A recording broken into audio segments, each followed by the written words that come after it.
Wharf, Davao City. And later on, madiasaman o may pag-abot. It means balikan. Po. And our boat captain po, si Kapitan Johan. Johan. And Johan ang kanyang din. boat crew, nandun pa din po sa clearance pa yung isang kasama po. Okay po. So kami yung kasama niyo sa buong araw ng ating tour. Start tayo this time until 3 p.m. po. So wala ba silang lakad? Okay lang na 3 p.m. Dito na tayo. Sige po. So everyone, our itinerary, we have the destinations. Usually po ginauna na mo yung Talikod Island. Pero ngayon po, kasing sa Bisaya pating balon po.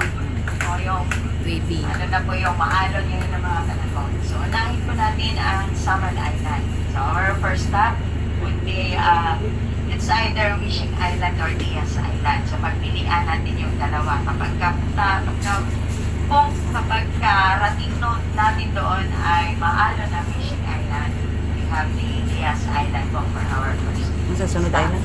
Po. Yes. So doon tayo tago po kasi yung Diaz Island. Pero kung okay lang, ganito lang na medyo maalon lang, pwedeng unahin natin si Wishing Island.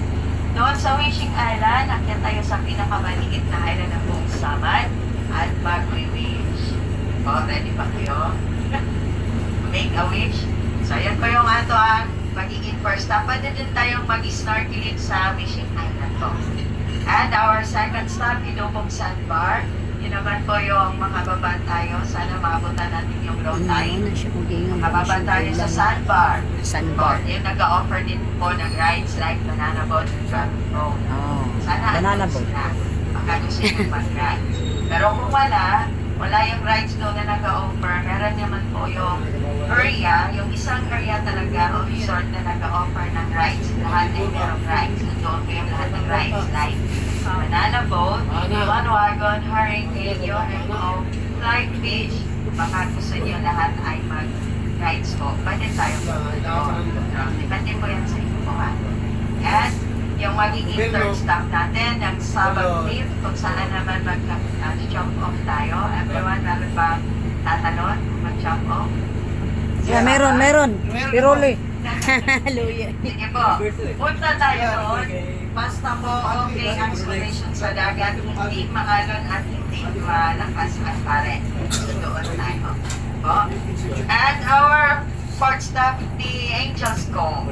Po. Yan naman po yung mag-i-snorkeling again. And our last stop, ang Dayang Beach Resort. So sa lahat ng stop, doon lang po tayo makababa. Makababa tayo sa resort. Kasi lahat ay floating ang bangka. Po. So anyone, meron pa pong question sa ato ang itinerary? No, sir. Coral. Parts. Pag magulan din talaga. Apil lang po siya.